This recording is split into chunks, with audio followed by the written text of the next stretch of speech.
A pleasure to meet all at last, and welcome back once again to Films I'm Willing to Talk About Again. So, just as I've said, once I've done my review of Monsters, Inc., I might as well go on ahead and take advantage of Monsters University. And considering the fact that I have made another viewing of the film not too long ago, it probably is time for me to actually tackle this one for the very first time. Even though this is a movie that I haven't really talked much about before, I still feel like it is only fair to include it as part of this series, knowing that I had just covered the other film again. So without further ado, let's go on ahead and bring along Monsters University into the equation. So, Monsters University is in fact a prequel taking place sometime before the events of Monsters, Inc. As a matter of fact, the title itself does suggest that it is in fact a university where all the monsters, in Monstropolis or otherwise, attend to in order to excel at different arts and different occupations. A good amount of which shall include some of the basic necessary stuff like secretaries, bankers, medical professionals, etc. But one of the most popular things to do amongst the university is to be a part of a special competition, none of which is held by the dean. But of course we know that this movie does focus on the events that transpired before the likes of Mike and Sully having become best friends, and eventually good partners when it came to working together at Monsters Incorporated, and eventually bringing down this alleged conspiracy of Mr. Waternoose and company. Anyways, the film does start us off with the likes of Mike Wazowski himself. He unfortunately is not necessarily the best kind of monster there was, because just as we have come to realize, he certainly was not a great person overall. He himself was practically destined to become a scarer, but yet a lot of people did make fun of him. And even though he had toured the campus at a young age, many years would pass before finally he would reach a certain age where he would finally attend Monsters University itself.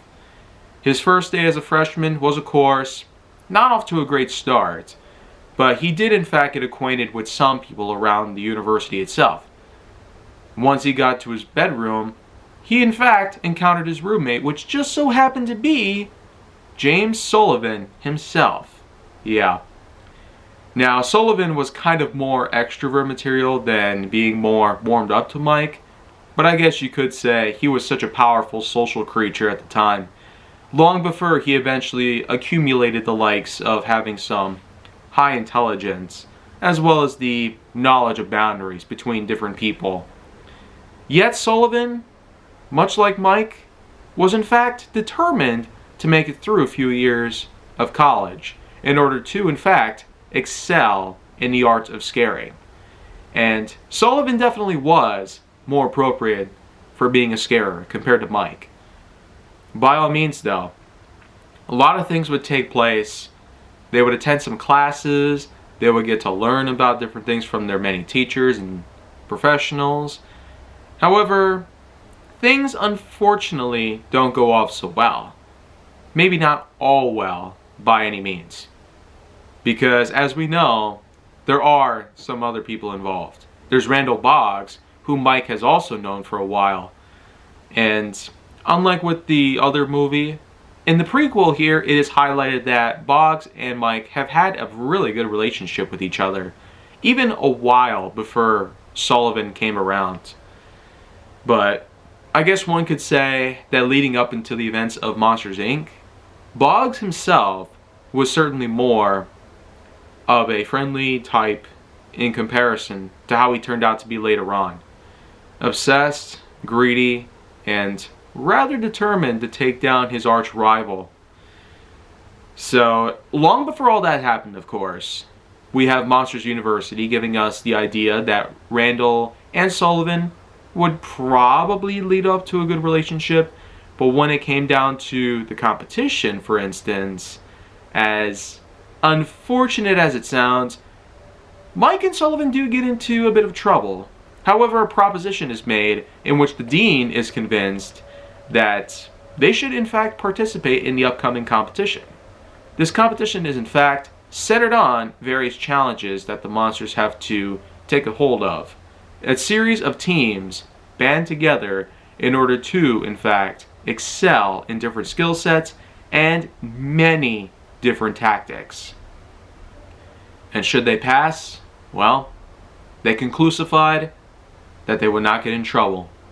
They wouldn't get expelled, and more importantly, they would get to have a full ride through Monsters University. Provided as long as they perform well and achieve first place. And so, this is pretty much what we get here. It certainly is something to look forward to, because Mike and Sully are more than determined to make it up there. However, there comes a bit of a problem when it comes to the teams. Randall is more than set, along with some other well-known members of Monsters University. They are, in fact, highly skilled and highly able. So it almost seems like the odds were not in the favor of Sullivan and Mike. So it unfortunately doesn't seem like it's going to go their way. However, when it came to their own team, they unfortunately do have to settle with a certain team that includes some not so great people. But when they get to know each other, they do realize that socially, they are quite well made. However, with some of the members in there, like Johnny, Frank, yeah, I really gotta stress the fact that with some of the members in there, when it comes to the cast, for instance, we do have voices in the team like John Krasinski, Bonnie Hunt, Charlie Day, and Nathan Fillion, but it really is quite a big step up in comparison to the other film. We still do have John Goodman, Steve Buscemi, and Billy Crystal as their respective voices, just like in the other film, just a 12-year difference. But in this instance, while the competition does start off, some teams do get disqualified because of the challenge at hand. They gotta avoid certain projectiles that'll stick onto them and disable them. That's how they're out. While Mike's team is able to make it through, thankfully, with barely any issues, the next few challenges aren't exactly as well played. They are, in fact, challenging, just as one would expect. But probably the biggest point of all is the very end. The last challenge of all situates them with simulations on scaring. So does that seem very familiar? Yeah, it's basically what it is. You got robot children being used as a stand-in for children in an actual bedroom. And it's the job for the scarers to enter the bedroom and cause the children to get scared. And whomever scores the highest point would automatically be deemed the winner.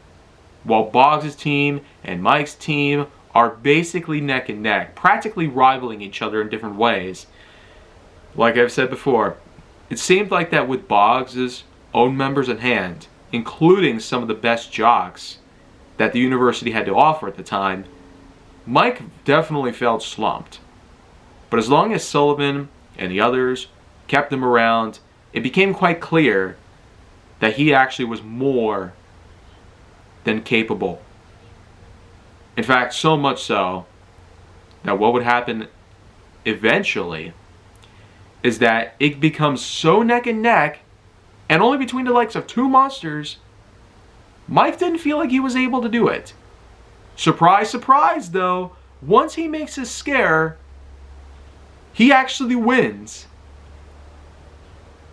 Now that is what you call an epic conclusifying moment right there. I mean, who would have thought that something like this could actually come around? I mean, Mike himself was just so thrilled with the results of the competition and the fact that he now gets to stay at Monsters University, basically being relieved of all the problems that have went down. And hopefully from here on out, he could actually do better and not get in trouble with the dean anymore. Fun fact, the Dean has also got a good voice. Helen Mirren, to be exact. But it is later discovered that Mike apparently was played to be some sort of fool. Sullivan apparently tampered with the device, because Mike took a look at the panel and found out that the switches were set to a point to which that it was easy to scare the child with just a simple snap of the finger. Yeah. That is insane. Sully literally cheated just to give Mike the win. Oh boy. And just when you think it couldn't get any worse, Sully did go to confess about the problem that had just happened. That he cheated in the competition, and that, well, the consequence is straight up expulsion. But before anything could be done, there's a lockdown that's going on. Mike apparently had broken into the lab, where doors are manufactured. These doors in particular are in fact the ones that transport the monsters into the world of humanity. And in this case, Mike actually went into a certain summer camp house, full of kids. What he hoped to do there was to prove that he could actually be a scarer. However, it turns out that the kids were pretty brave. Having been in a summer camp, I mean, how could one not be brave at that point? Obviously, Mike was in quite a pickle there. The cops were called, and Sullivan eventually ran in to follow him, leading to the door being closed, locked, and disabled. Meaning, they had no way of getting back out, back into their own world. And so, it's basically a rotten pickle at this point. So, double the pickleness, and then rotten, straight to the core. Of course, Sullivan eventually manages to find Mike sitting in a nearby lake. Thankfully, a good distance away from the campground where the humans were trying to find him. Yeah. They do eventually talk things over, and when all's said and done, they do formulate a plan to get back into their world. Well, once initiated, they plan on creating a diversion, utilizing Sully as the scarer in mind. Not only does Sully plan on scaring the campers into getting them away from the door so they can get through, but also, believe it or not, it causes a coincidental chain reaction. So powerful that the scare actually manages to reignite the power in the door. And the portal itself opens to Monsters University. So, just like that, they are actually able to get back inside their own world. That is insane. The power of Sully's scream is so impressive, it just shock waves through the door itself, like tearing the rift open. I almost wonder if Death Battle could create something of that sort, utilizing this sort of phenomenon as a big detail in utilizing Sully's power. In any case though, even when they do make it through, and everybody's relieved to see them both alive and well, however, the Dean still does feel terrible for them. Obviously, they still broke the rules. And well, as it's highlighted in a newspaper, 2 freshmen, James Sullivan, Mike Wazowski, are both expelled from Monsters University. And it pretty much does not seem like it's going to go anywhere in a good way.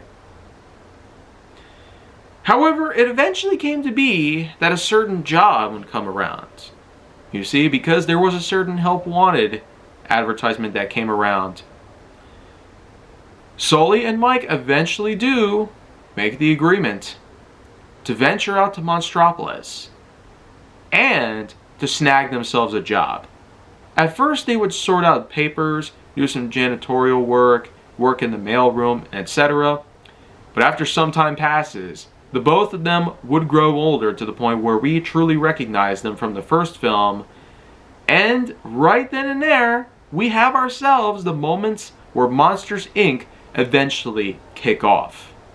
Yep. And this does, in fact, take place practically where the first movie begins. So, You got Mike and Sully officially working as a tag team, going through doors and scaring children in order to collect the energy they need for the canisters. And of course, eventually encounter the infamous energy crisis of Monstropolis, which, as we know, led to the events of the first film.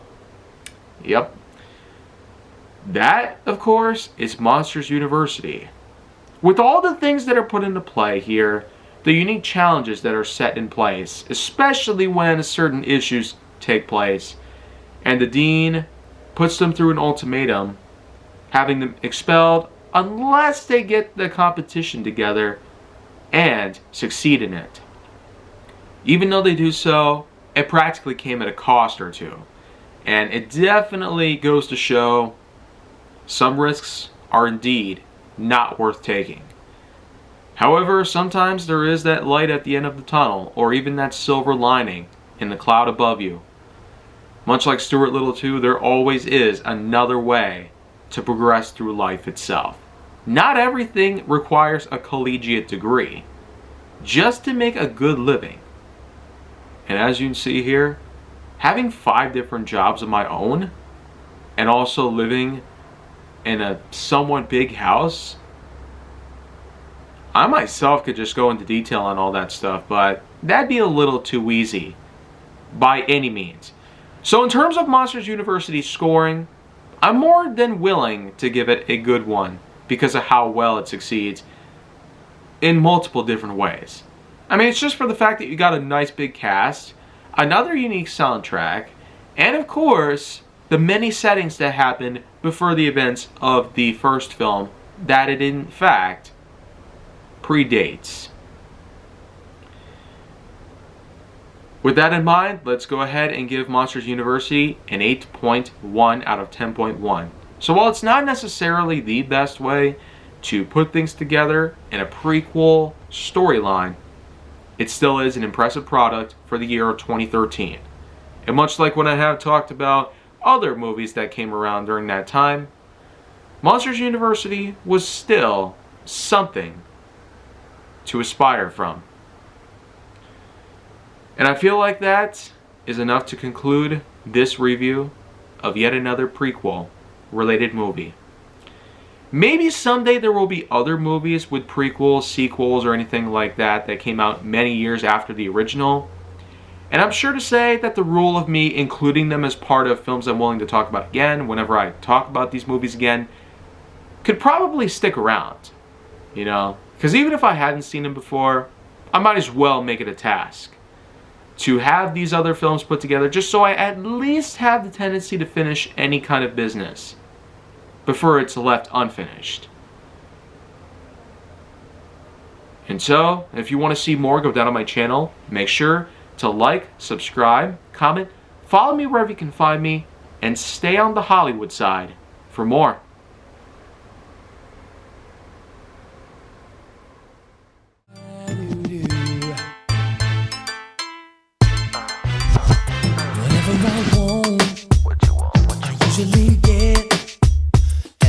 I want you, but I don't have you yet. I ain't got no tricks to be playing on you.